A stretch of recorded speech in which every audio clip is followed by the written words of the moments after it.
बिस्मिल्लाहिर्रहमानिर्रहीम। अस्सलाम वालेकुम माय डियर स्टूडेंट्स। मैं हूं आपका physics teacher Fawad Tahir Kaikaus. Welcome to Spire group of colleges online classes. Students, आज हम लेक्चर 16 स्टार्ट करने जा रहे हैं। लास्ट लेक्चर तक हम लोगों ने तमाम न्यूमेरिकल्स और एग्जांपल्स वगैरह को देख लिया था। उम्मीद है कि आपको सब समझ आ गया होगा। प्रीवियस कमेंट्स में कुछ स्टूडेंट्स पूछ रहे थे सर कि कैपेसिटर के अंदर चार्जिंग का प्रोसेस, आप कह रहे थे कि उस दौरान कैपेसिटर 100% चार्ज नहीं होता, उसको थोड़ा सा क्लियर कर दें। मैंने वैसे कमेंट्स में भी क्लियर कर दिया था, लेकिन मैं अभी भी लेक्चर में भी आपको क्लियर कर देता हूँ बेटा। डिटेल तो अभी मैं आपको नहीं बता रहा, लेकिन कुछ ऐसा है कि आपको बताया गया था कि जो सर्किट्स थे चार्जिंग के और डिस्चार्जिंग के बनाए हुए, उसके अंदर आपको कहा गया था कि ये RC कम्बिनेशन से बनता है, रेजिस्टेंस एंड कैपेसिटर के कम्बिनेशन से। बेटा, कैपेसिटर से पहले जब करंट रेजिस्टेंस में से गुज़रता है, रेजिस्टेंस करंट के अंदर जो कि करंट फ्लो ऑफ चार्जेस है, तो रेजिस्टेंस चार्जेस के फ़्लो को अपोज करती है। इट मीन्स कि जहाँ पर रेजिस्टेंस लगा होता है वहाँ पर पोटेंशियल का थोड़ा सा ड्रॉप हो जाता है। अब चूँकि आप जानते हैं कि potential is directly proportional, charge और पोटेंशियल एक दूसरे के साथ डायरेक्ट रिलेशन में है, because Q proportional to V।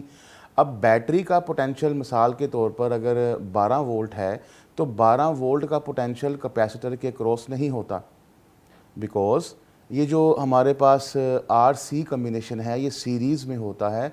और सीरीज़ के अंदर स्टूडेंट्स, आपको शायद मैट्रिक लेवल पे पढ़ाया गया हुआ है कि पोटेंशियल डिफरेंस डिवाइड हो जाता है, पोटेंशियल नेट सबके पास एक जैसा नहीं होता। तो कुछ पोटेंशियल रेजिस्टेंस के क्रॉस ड्रॉप हो जाता है और कुछ कैपेसिटर के क्रॉस चला जाता है। तो चूँकि नेट पोटेंशियल अगर फ़र्ज़ कर लीजिए 12 वोल्ट है, 12 में से फ़र्ज़ कर लीजिए कि 1 वोल्ट रजिस्टर के पास चला गया है, तो बाकी उसके पास 12 वोल्ट नहीं रहा, 11 वोल्ट रहा। तो कैपेसिटर को 100% पोटेंशियल प्रोवाइड नहीं होता, जिसकी वजह से वो चार्ज 100% स्टोर नहीं कर पाता। तो बेटा जी, ये इसके बिहाइंड एक छोटी सी रीज़न है। ये मैंने छोटी सी रीज़न है, ये मैंने आपके साथ थोड़ी सी डिस्कस की। उम्मीद है कि इसके बाद आपको समझ आ गया होगा कि वाई कैपेसिटर नॉट चार्ज 100%। सो ये आपके साथ मैंने डिस्कस किया। आइए अब अपना लेक्चर स्टार्ट करते हैं। बेटा, हमारा इस चैप्टर के अंदर एक आर्टिकल रह गया था, एप्लीकेशंस ऑफ इलेक्ट्रोस्टैटिक्स। वो मैंने आपसे कहा था कि हम चैप्टर के एंड में करेंगे। चूँकि ये आर्टिकल हमारे पास जो इलेक्ट्रोस्टैटिक्स का एप्लीकेशंस हैं, ये बोर्ड के अंदर इतने ज़्यादा टेस्ट नहीं होते, लेकिन इसके अंदर एक आधे MCQs हैं जो कि, और एक शॉर्ट क्वेश्चन है वो पूछा जाता है और वो बड़ा इम्पोर्टेंट है। तो ये आर्टिकल जो हम स्टडी करने जा रहे हैं, इन आर्टिकल्स को आप लोग बेशक याद ना कीजिए, लेकिन आई सजेस्ट कि आप इसको अच्छे तरीके से रीड ज़रूर करें। अगर आप इसको रीड कर लेंगे, कहानी की तरह पढ़ेंगे, तो आपको जहन नशीं हो जाएगा, क्योंकि इस आर्टिकल में बहुत ही आसान बातें लिखी हुई हैं। एप्लीकेशंस हमारे पास बेटा इलेक्ट्रोस्टैटिक्स में दो हैं। एक हमारे पास कहलाती है फ़ोटोकॉपियर यानी कि ज़ीरोग्राफ़ी, और एक कहलाती है इंक जेट प्रिंटर। बेटा, ये जो ज़ीरोग्राफ़ी है, ये हमारे पास फ़ोटोकॉपियर कहलाती है, फ़ोटोकॉपी मशीन जो आपको मालूम है। अच्छा, एक बात मैं आपको मज़ीद क्लियर करता चलूँ कि हमारे पास ये जो फ़ोटोकॉपी मशीन वाला आर्टिकल है ज़ीरोग्राफ़ी, इसकी वर्किंग जस्ट हम लोगों ने समझनी है। इसकी कंस्ट्रक्शन, ये कैसे बनाई गई, कैसे बनी, इसका काम हमारा नहीं है। हमने सिर्फ इसकी वर्किंग देखनी है कि इलेक्ट्रोस्टैटिकली ये क्या वर्क करता है। और वैसे ही, बिल्कुल ऐसे ही जो दूसरा इंक जेट प्रिंटर है, उसकी भी वर्किंग हम लोगों ने देखनी है। वो कैसे परफॉर्म कर रहा है, वो कैसे बना है, उसका काम हमारा बिल्कुल नहीं है। तो आइए स्टूडेंट्स, हम अपनी एप्लीकेशंस की तरफ चलते हैं, जिसमें से एक मैंने आपको बताया कि ज़ीरोग्राफ़ी है, जिसको फ़ोटोकॉपियर कहते हैं, दूसरा इंक जेट प्रिंटर है। पहले हम ज़ीरोग्राफ़ी को डिस्कस करते हैं। स्टूडेंट्स, ज़ीरोग्राफ़ी बेसिकली दो ग्रीक वर्ड्स हैं, ज़ीरोज़ एंड ग्राफोस। इनका मतलब है ड्राई राइटिंग। तो ज़ीरोग्राफ़ी का मतलब बन जाता है प्रोसेस ऑफ ड्राई राइटिंग। तो ये वर्ड्स ग्रीक से लिए गए हैं। ये उसके बाद हम ये देखते हैं जी कि इसका इनर स्ट्रक्चर, कि वो वर्किंग कैसे करता है। ये डायग्राम आपकी बुक से ली गई है, बुक में बनी है। इस डायग्राम को पहले थोड़ा सा क्लियर कर लीजिए। स्टूडेंट्स, आप देख रहे हैं सेंटर में एक सिलेंडर सा बना हुआ है जिसको उन्होंने ड्रम का नाम दिया है। ये है जी वो ड्रम। इस ड्रम के ऊपर लेंस लगा हुआ है। लेंस आपको पता है कि लाइट को फोकस करती है एक पॉइंट पर। इसके ऊपर वो पेज है जो कि आपने फ़ोटोकॉपी करवाना है और एक लैंप लगा है। आपको मालूम है कि जब आप फ़ोटोकॉपी करवाने जाते हैं तो वो पेज को फ़ोटोकॉपी मशीन के वो जो मिरर होता है, शीशा होता है, उसके ऊपर वो उल्टा रखते हैं और नीचे से एक लाइट गुज़रती है जो कि ये लैंप होता है। वो लाइट रिफ़्लेक्ट होने के बाद लेंस में से गुज़रती है और इस ड्रम के ऊपर आके पड़ती है। फिर साथ ही यहाँ पर टोनर कार्ट्रिज होती है जी, जिसके अंदर ब्लैक पाउडर होता है। इसका क्या फ़ंक्शन है ये हम पढ़ेंगे।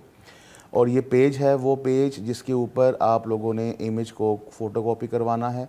और यहाँ पर हीटिंग रोलर्स लगे हैं, इनका क्या काम है ये भी देखेंगे। और फाइनली ये वो इमेज है जो प्रिंट होके आपको मिलता है। आइए अब इस डायग्राम की वर्किंग को आहिस्ता आहिस्ता समझते हैं।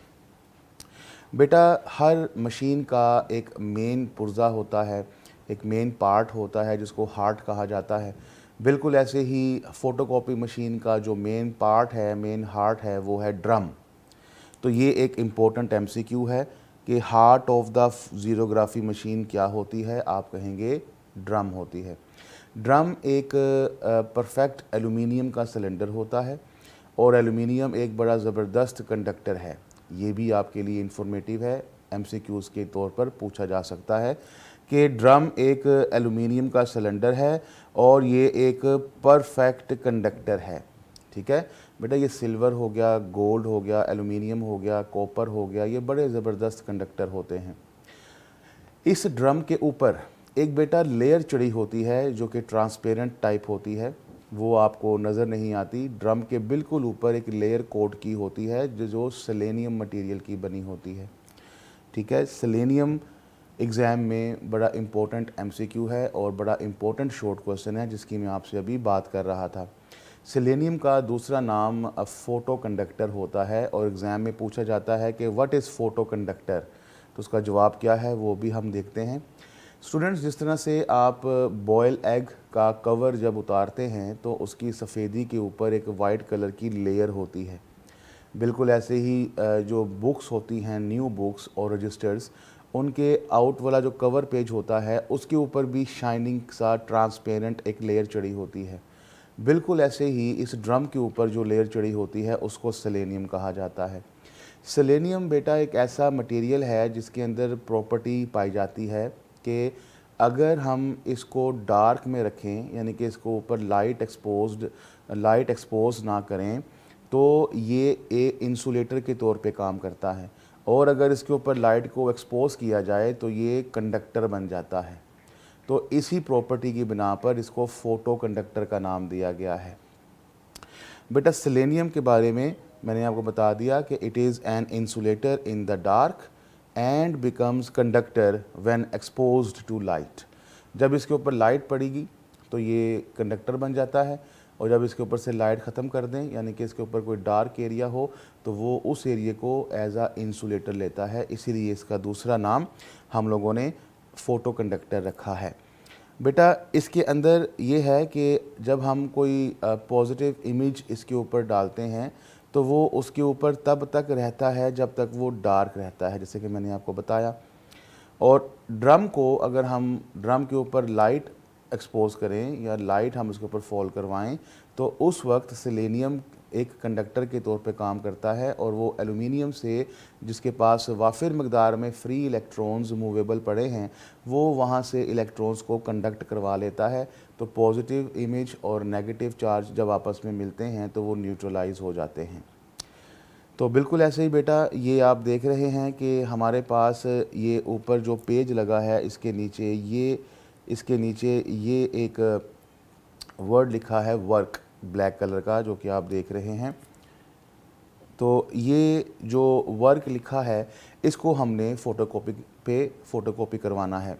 तो बेटा जब इसके ऊपर ये डॉक्यूमेंट रखा जाता है और नीचे से जब लाइट गुजरती है, लाइट रिफ्लेक्ट होके वापस ड्रम के ऊपर आती है, तो वो जो इमेज आपने कॉपी करवाना होता है उसका शेडो उस ड्रम के ऊपर जो सेलेनियम है उसके ऊपर आके पड़ जाता है। जब ये शेडो ऊपर आता है तो बाकी सारा हिस्सा जो शेडो में नहीं है वो लाइट में रहता है। तो सेलेनियम का कुछ हिस्सा शेडो के अंदर आ जाता है और कुछ हिस्सा शेडो से बाहर लाइट में रहता है। अब यहाँ पर सेलेनियम की वर्किंग शुरू होती है। सेलेनियम के ऊपर जो वो इमेज का शेडो होता है वो वाला हिस्सा हो जाएगा डार्क, बाकी सारा हिस्सा हो जाएगा ब्राइट। जहाँ जहाँ पर डार्क होगा वो एज एन इंसुलेटर काम करेगा और वो एल्यूमिनियम से इलेक्ट्रॉन नहीं लेगा, न्यूट्रलाइज नहीं होगा, उसके ऊपर पॉजिटिव चार्ज इमेज रह जाएगा। बाकी सारा का सारा हिस्सा जो लाइट में था वो अपना एल्यूमिनियम से फ्री इलेक्ट्रॉन्स कंडक्ट करवा लेगा और आपस में जब पॉजिटिव इमेज के साथ मिलेंगे तो वो न्यूट्रलाइज हो जाएंगे। इस तरह से सिर्फ वही हिस्सा सेलेनियम के ऊपर रह जाएगा जो हमें फ़ोटोकॉपी करवाना है। तो this is the function of selenium in the ज़ीरोग्राफी।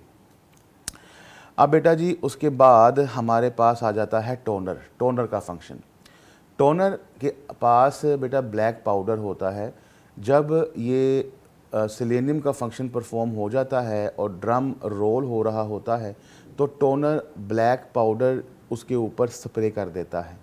जब ब्लैक पाउडर स्प्रे होता है तो वो शेडो जो बना हुआ है उसके ऊपर जाके वो स्टिक हो जाता है, साथ जाके चिपक जाता है।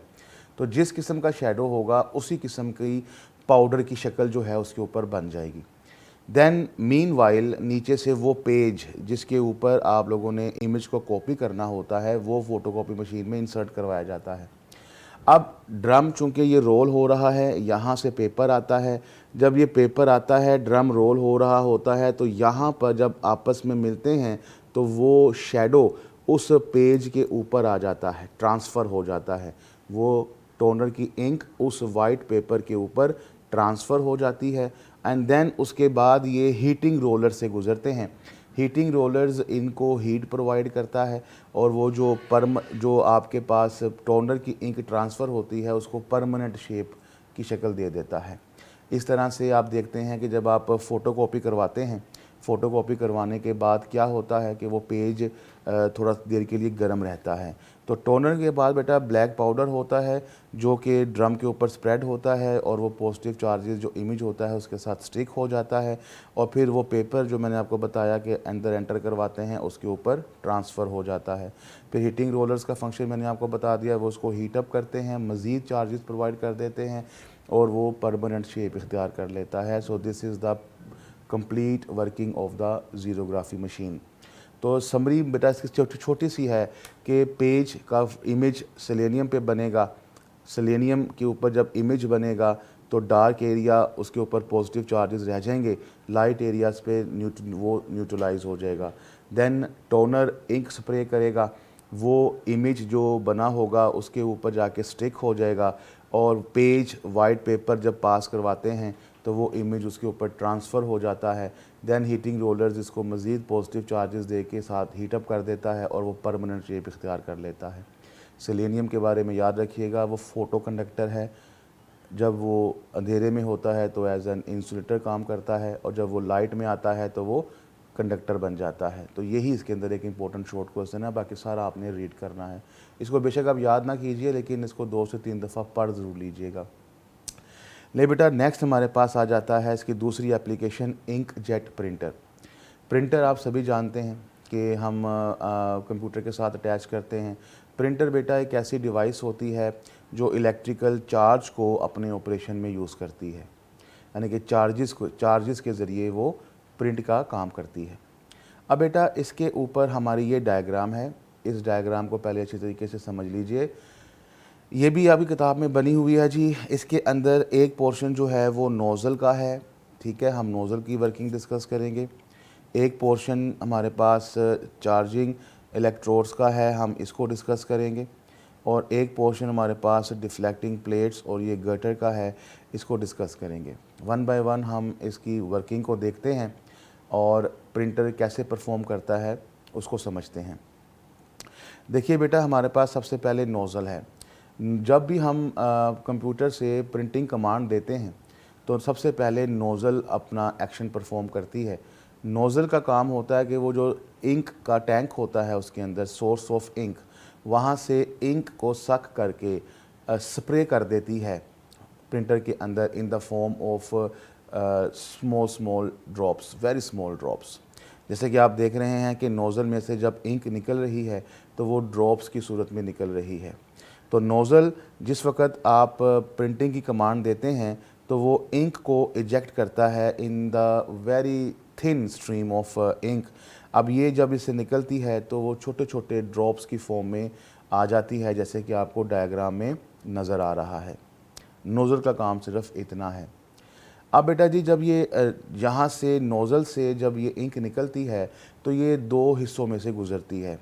पहला हिस्सा हमारे पास कहलाता है चार्जिंग इलेक्ट्रोड और दूसरा हिस्सा हमारे पास कहलाता है डिफ्लेक्टिंग प्लेट्स। अब चार्जिंग इलेक्ट्रोड्स क्या करते हैं और डिफ्लेक्टिंग प्लेट्स क्या करते हैं, आइए इनको देखते हैं। बेटा चार्जिंग इलेक्ट्रोड्स बेसिकली कंप्यूटर के साथ लगा होता है charging control. Charging control computer से ले रहा होता है इंस्ट्रक्शंस। मसलन कि मैंने पेज का कुछ हिस्सा कॉपी करवाना है। लेट्स से ये मेरे पास पेज है, इस पेज के ऊपर एक डायग्राम ये बनी है, एक ये और एक डायग्राम ये बनी है। मैंने ये वाली डायग्राम को कॉपी कहता हूँ जी कि प्रिंट करे, बाकी को ना करे। अब ये जो इंस्ट्रक्शंस कंप्यूटर दे रहा है कि जी ये वाली डायग्राम को प्रिंट करना है, ये इंस्ट्रक्शन बेसिकली मिलेगी चार्जिंग कंट्रोल को, और चार्जिंग कंट्रोल आगे फिर चार्जिंग इलेक्ट्रोड्स को कमांड देगा कि वो क्या करे। Basically charging control charging electrodes को कहता है कि आपने इन इन इंक्स के ड्रॉप्स को चार्ज देना है और इनको नहीं देना। यानी कि वो जो ड्रॉप्स आ रहे हैं इंक के, उनमें से कुछ को उसने चार्ज दे देना है और कुछ को चार्ज नहीं देना। अब जिनको चार्ज देना है वो कौन से हैं? वो इमेजेस जो आपको प्रिंट में नहीं चाहिए।